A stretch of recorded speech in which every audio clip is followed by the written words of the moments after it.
Welcome to the Hindu Daily. Our sources today, they really paint a complex picture of governance and, I suppose, crisis management in India. Yeah, it's swinging wildly. We're going from these massive high-level policy debates all the way down to the immediate, crushing impact of decisions on the ground. Exactly. We'll be moving from controversial public-private partnership deals in healthcare to, the chilling economic effects of security closures in Kashmir. And the systemic corruption plaguing opium enforcement. Our deep dive mission is to pull out the critical insights from these stories and show you the tension points between public welfare, private profit, and, well, institutional capacity. Okay, let's unpack this. Let's start with this massive policy debate in Andhra Pradesh. It's all about the expansion of medical education. A huge, ambitious push. The state is trying to add 10 new medical colleges under a public-private partnership, a PPP framework. And this is on top of what's already there. Oh, yes.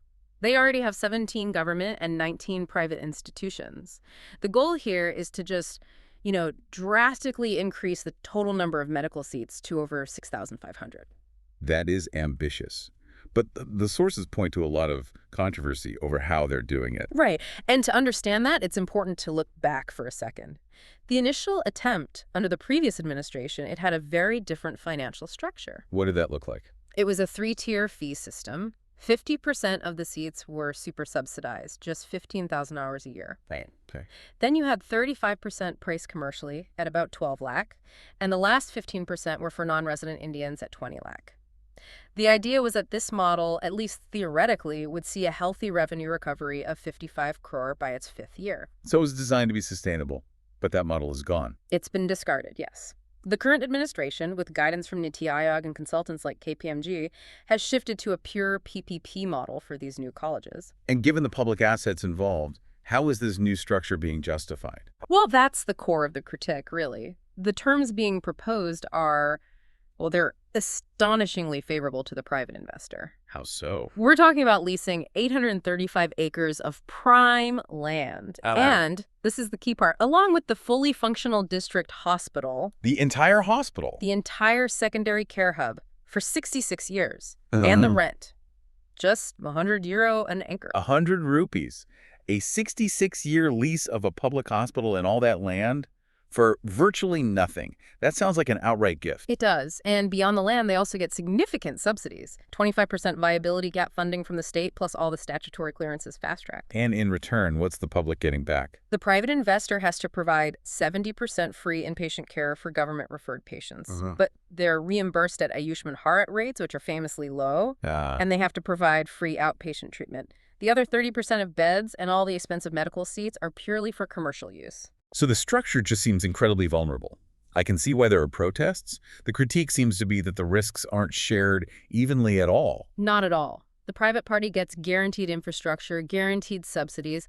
The public bears all the risk if the venture fails or, if the investor decides to cheat. What's fascinating here is the structure.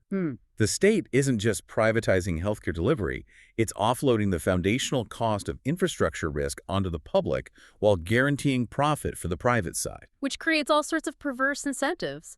Why bother staffing the college properly if you can make easier money from capitation fees? Right. Or why even offer the mandated 70% free care when you can just deny admissions and maximize profits on your 30% commercial beds? Exactly. And if we connect this to the bigger picture, this fragments the public health system.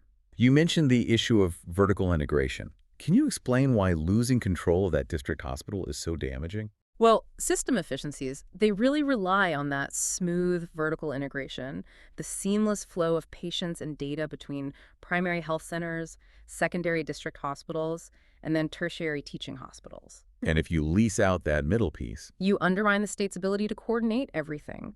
Large-scale public health efforts, managing chronic disease, immunization campaigns.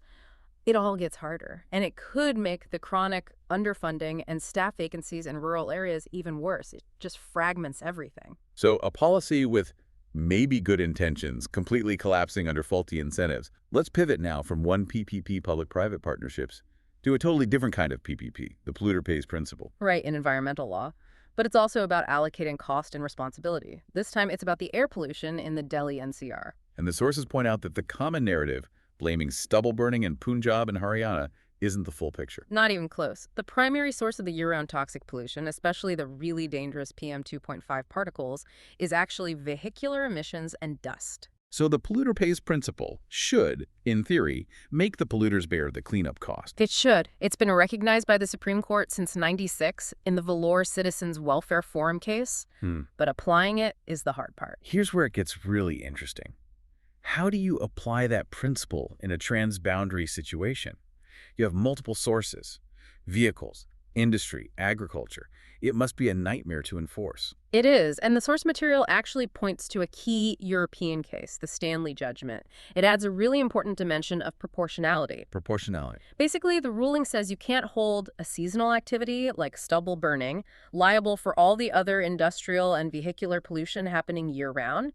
It forces a more nuanced view of who is responsible for what. That makes sense. But how does India's judiciary handle this complexity? Well, since the victims, the average person breathing the air, don't have the means to sue these massive polluters, the judiciary often leans toward welfarism. Meaning they focus on compensating the victims and restoring the environment. Exactly. And what happens is the burden of cleanup falls back on government schemes. So the polluter pays principle effectively shifts, and by default, it becomes the government pays principle. Because the actual polluters rarely pay the full cost. And this is a regional problem. International agreements like CLR-TAP recognize that. Air pollution doesn't respect borders. Okay, so that's policy design. But let's look at what happens when security policy meets economics on the ground. We're heading to Kashmir. And this source really brings the human story to the forefront. It's about the economic chill hitting the tourist valleys after that terror attack in Pahalgam on April 22nd. A tragedy on top of a tragedy. It really is. After the attack, 48 tourist destinations were shut down immediately. Now, 28 have reopened, including Pahalgam itself, but... What, not all of them? No. Key spots like Dudh Pathri, Yuzmarg, and Aharbal are still closed, waiting for a security audit that seems to be endlessly delayed. And this is directly impacting thousands of lives. The specific examples in the article are just heartbreaking. Take Rafika Jan, a tea stall owner in Dudh Pathri. Last year, she was doing well, earning between 500 and 2,000 rupees a day in profit, enough to take out a loan of 60,000 for her son's medical school tuition. And now? Now, with the closure, she's in total financial distress. She can't repay the loan, and she's facing a brutal winter with no savings. And it's not just about income, is it? It's about a kind of social progress that's being shattered. It is. The tourism boom. Dudh Pathri went from 50,000 tourists in 2011 to 18 lakh in 2024. That's an incredible jump. And it created a generation of women like Naseem Bano who achieved what they call economic azadi, economic independence. They set up stalls, earned their own money. It improved their social standing. Exactly. And now the closure just halts all of that progress. It shows how fragile that independence is when it's tied to a single source of income that can just vanish. In the numbers, they quantify this devastation. In one village, Ryer, 80% of the families depend on tourism. We hear about Bashir Ahmad, a 21-year-old ATV operator. He took out a big loan, 5.5 lakh, to buy his vehicle last year. And since the closures, his ATV is just sitting there, useless. He's struggling to pay the 10,000 rupee monthly EMI. He's had to start selling spices just to cover the interest. The broader data tells the same story. A 52% dip in tourist arrivals for the whole of Kashmir. Mass layoffs in hotels. One hotel owner in Aru said it's the worst season since the 1990s. The faith of the international tourist market, which took decades to build, has been just wasted. And this is obviously creating huge political tension. Yes. J&K Chief Minister Omar Abdullah has been very public, arguing the prolonged closure sends the wrong message and punishes local people.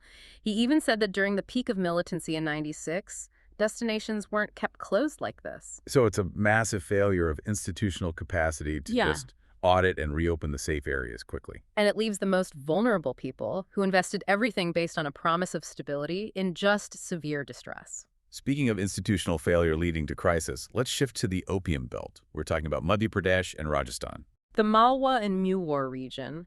This is a place where the culture and economy are just defined by opium cultivation. There's a local saying, isn't there, that an opium license is bigger than a sun. That's right. It shows you how important it is. This area produces about 85% of India's legal opium. Over 115,000 licenses were issued just this year. But this regulated system is sitting right next to a huge black A market. massively lucrative one. And the price difference is the whole story. The government pays between 1,500 euro, 2,000 a kilo for opium latex. And on the black market. It soars to 1.5 to 2 lakh per kilogram. Wow. So it's no surprise that farmers might divert their extra yield. But the bigger systemic failure here is the culture of fear and corruption around enforcement. The source gives this shocking case study of Sohanlal Mirasi, an 18-year-old. He was booked for possessing 2.71 kilos of opium. But his family had CCTV footage showing he was empty-handed when he was detained. The High Court called the case rather suspicious, gave him bail, and suspended 6 police personnel. So the court didn't just find a mistake.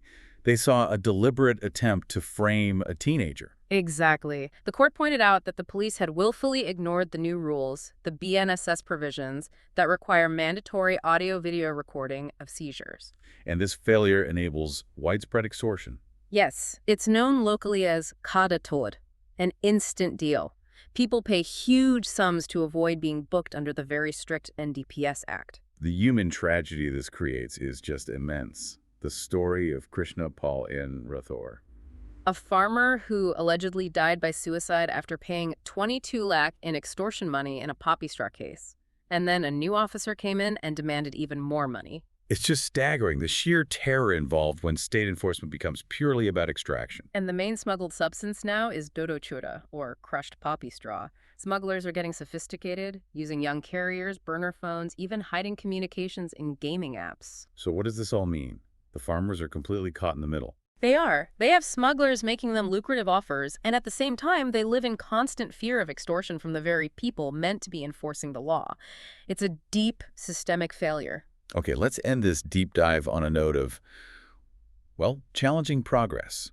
We're looking at efforts to eradicate child marriage in Andhra Pradesh. It's a battle that's been going on for 18 years, since the Prohibition of Child Marriage Act of 2006. And it's a deeply entrenched social and economic practice. The source gives the story of Sushma, who was married at 15. Yes, and the intervention was multi-layered. An NGO and state officials got involved. They made the 22-year-old groom sign an undertaking to wait until she turns 18. And Sushma was able to return to school. After some time in a child care institution, yes, it's these precise, difficult interventions that interrupt a cycle that would otherwise just trap generations. And the sources are clear that the primary driver is still poverty. We see the case of Pooja. Her mother, a fruit vendor, tried to marry her off at 17 to a 30-year-old man who already had 2 children. Because she believed he offered security. So she could focus her meager resources on her other kids. It's often desperation, not malice, driving these decisions. But there are also institutional obstacles, right? Yeah. It's not just the parents. No, it's the complicity of families, neighbors, even some local staff. The sources talk about revenue or police staff who mislead volunteers, maybe under political pressure, to let a wedding go ahead. You need strong state capacity to push back against that. But there are stories of hope, of real transformation. Absolutely. There's the story of a father in Anantapur who fought his own relatives to keep his 16-year-old daughter in school. When the mother tried to take the girl, he lodged a missing person report. And the police and NGOs acted quickly, rescued her, and got her back to school. It shows that collective resolve can change these deep-rooted norms. And the government strategy seems very systematic now. It is. They revised the rules in 2023. They made district collectors the chief prohibition officers, giving the mandate real authority, and they're running vigilance drives during peak wedding seasons. And the numbers show it's working. They do. Since 2023, nearly 4,000 child marriages were reported, and crucially, over 30,800 of those were successfully prevented. That's the only way to break the cycle. And this brings us back really to the big theme of our whole deep dive today. It does. The sources show that while the state is absolutely essential for enforcing these crucial laws, the NDPS Act, the Child Marriage Act, it's often that same weak institutional capacity that leads to these other crises. Extortion in the opium belt, policy failures in Andhra's health PPP, the delayed action hurting people in Kashmir. Exactly. So the critical question for you, our listener, to think about is this. What is the true cost of weak institutional capacity across all these critical sectors? And how many different fundamental crises is it creating all at once? A profound point to end on. It shows that issues as diverse as health policy and security are all linked by the strength or the weakness of the systems meant to govern them. Thank you for listening. If you want to provide suggestions, please contact on the Twitter handle given in the episode description. As always, we are eager to hear what our listeners want to be informed about. We wish you a great day.